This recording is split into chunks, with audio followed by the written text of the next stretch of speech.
नमस्कार मित्रों, मैं हूं डॉक्टर हरिनिवास। चैनल है संस्कृत साहित्य एवं संस्कृति। भारतीय ज्ञान परंपरा में आईकेएस के जो वीडियो चल रहे हैं, आज हम इसमें नाट्य शास्त्र और भरत मुनि की बात करेंगे। देखिए, विश्व साहित्य की चर्चा इस समय करना सूर्य के सामने दीपक की क्या स्थिति होती है, वो स्थिति होगी। इसलिए उस तरफ मैं जाता ही नहीं हूं। मैं सीधी सीधी आचार्य भरत मुनि और उनके नाट्य शास्त्र की बात करता हूं। कहते हैं पहले जो नाट्य शास्त्र था वो 36,000 श्लोकों का था। आचार्य भरत मुनि ने 36 अध्याय और 6,000 श्लोकों में इसको समाहित किया। यानी आचार्य भरत मुनि से पहले ये परंपरा काफी विस्तृत थी। नाट्य शास्त्र में अपने पूर्ववर्ती आचार्यों का उल्लेख भी किया है, लेकिन उन सब के कोई ग्रंथ आज उपलब्ध नहीं है।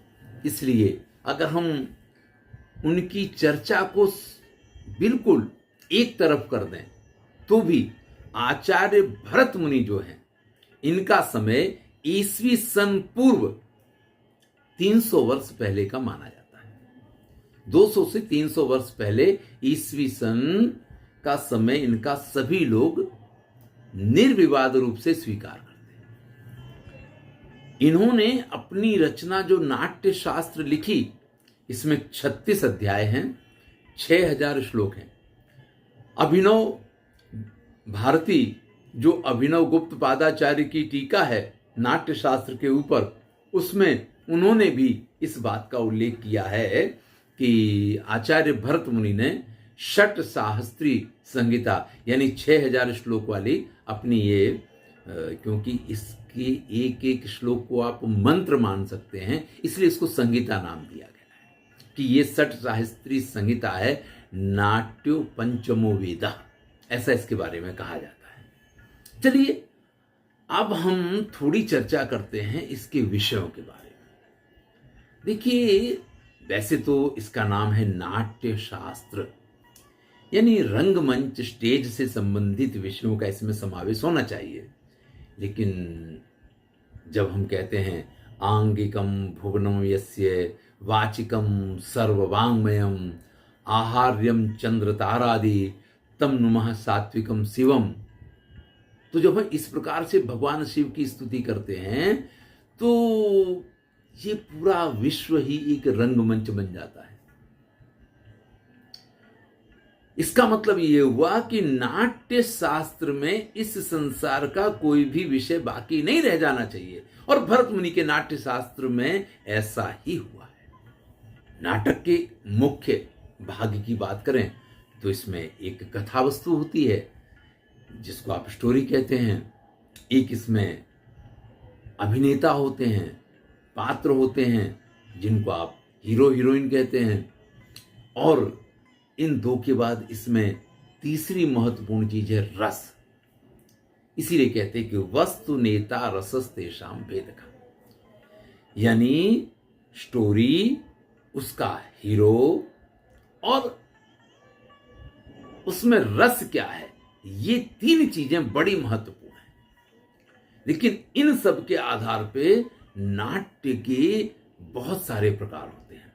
आचार्य भरत मुनि ने 10 प्रकारों की चर्चा की है। नाटक, प्रकरण, भाण, व्यायोग, समवकार, डिम, ईहामृग, वीथी, अंक, प्रहसन। आचार्य भरत मुनि ने अपने इस नाट्य शास्त्र के जो 36 अध्याय हैं, उन अध्यायों में सिर्फ नाट्य या रूपक के इन 10 प्रकारों की ही चर्चा नहीं की है।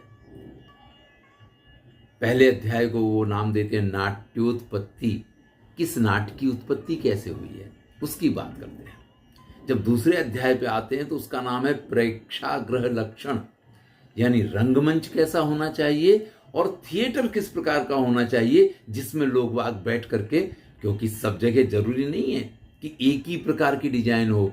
आपके पास अगर त्रिकोण जगह है तो आप किस प्रकार का थिएटर बनाएं, आपके पास चतुष्कोण जगह है तो आप किस प्रकार का, आपके पास आयताकार जगह है तो आप किस प्रकार का, यानी हर प्रकार का प्रेक्षागृह कैसे बनना चाहिए, उसमें किस प्रकार की सुविधाएं होनी चाहिए। याद रखिए, आज से 2300 साल पहले इस प्रकार से साउंड सिस्टम नहीं हुआ करता था, और फिर भी सबसे पीछे बैठे हुए दर्शक को बिना माइक के रंगमंच पर बोलने वाले व्यक्ति की आवाज बिल्कुल स्पष्ट सुनाई दे, डायलॉग उसको स्पष्ट सुनाई दें, ये बड़ा ही आयोजन का कार्य हुआ करता था उस समय। तो उन सब चीजों का विधान किया है। तीसरे अध्याय का नाम वो रखते हैं रंग देव पूजन विधि। देखिए भाई, हम ईश्वर की आस्था में मानते हैं, हम कितना भी अच्छा अभिनय कर लें, हम कितना भी अच्छा नाटक का प्रस्तुतिकरण कर लें, हो सकता है कि दर्शकों को आनंद ना आए। तो भैया इसके लिए हम भगवान की पूजा किया करते। पूर्व रंग विधान, रसाध्याय, ऐसे इनके अध्यायों के नाम हैं। तात्पर्य यह है कि एक एक अध्याय में जिन विषयों को लिया गया है, अन्यत्र वो विषय एकदम सूक्ष्म रूप से आपको मिलेंगे, लेकिन यहां उनके ऊपर पूरा पूरा अध्याय लिखा गया है और उनको विस्तार के साथ हर चीज को समझाया गया है। आप ये समझ लीजिए, भरत मुनि ने नाट्य शास्त्र में जिन चीजों का विवरण कर दिया, पश्चातवर्ती आचार्यों ने उसमें से कुछ विषयों को लेकर के अपनी रचनाएं लिख ली, अपने पूरे पूरे ग्रंथ लिख लिए। यहां जब आप कथानक की बात करते हैं, मैंने 3 मुख्य तत्व बताए हैं आपको, एक है स्टोरी, एक है पात्र और एक है रस। यहां जब आप स्टोरी की बात करते हैं, कथानक की बात करते हैं, तो उस प्लॉट को किस प्रकार से बनाना चाहिए, उसकी कार्यावस्थाएं क्या हों, उसकी पंच संधियां क्या हों, उसकी पंच अर्थ प्रकृतियां क्या हों, और इन सब के आधार पे आपकी स्टोरी किस प्रकार से शुरू होनी चाहिए, उसका बीज कहां से शुरू हो और किस प्रकार से उसमें से फलश्रुति की प्राप्ति हो। इस प्रकार के आपका कथानक कैसे कैसे डेवलप होते हुए कहां कहां से किस किस प्रकार के मोड़ से गुजरता हुआ और लोगों को परमानंद प्रदान करे, ऐसा कैसे बन सकता है। हर सूक्ष्म से सूक्ष्म बात का यहां विवेचन किया गया है। किस स्टोरी को आप रंगमंच पे प्रस्तुत करेंगे, किस स्टोरी को आप नरेशन करके विष्कंभक वगैरह में निकाल देंगे, और कौन सी स्टोरी ऐसी है जो सिर्फ जिसका ना तो नरेशन किया जाएगा, यानी ना उसको विष्कंभक में बताया जाएगा और ना ही उसका मंचन किया जाएगा, उसको लोगों की समझ के ऊपर छोड़ दिया जाएगा कि ये सब कुछ कैसे हुआ होगा। इस प्रकार से कथानक की हर बारीकी को भरत मुनि ने प्रस्तुत किया है। अगर हम नायक की बात कर लें तो नायक कैसा होना चाहिए, किस प्रकार की स्टोरी हो, हास्य का कथानक हो तो उसका नायक कैसा हो, अगर आपको ऐतिहासिक कोई नाटक लिखना है तो उसका कथानक का नायक कैसा होना चाहिए, हर सूक्ष्मता का विवेचन किया गया है। सिर्फ नायक की बात नहीं, नायिका, इनकी वेशभूषा कैसी होनी चाहिए, इनको अभिनय करना है तो अभिनय किस प्रकार का होना चाहिए, और अभिनय की बात करते हैं तो आंगिक अभिनय है, वाचिक अभिनय है, सात्विक अभिनय है, आहार्य अभिनय है, हर प्रकार के अभिनय की विस्तार के साथ चर्चा करते हैं। अरे भाई, मेकअप भी समझाते हैं कि आपको इस प्रकार का मेकअप इस प्रकार के नाटक के लिए करना चाहिए। आज की तरह फिल्म नहीं है कि आपके चेहरे के हाव भाव जब वो क्लोजअप लेंगे तो दर्शकों को दिखाई दे जाएंगे। आंखों में गुस्सा है, आपका क्लोजअप लिया गया, वो गुस्सा आपकी दिखाई देगी दर्शकों को।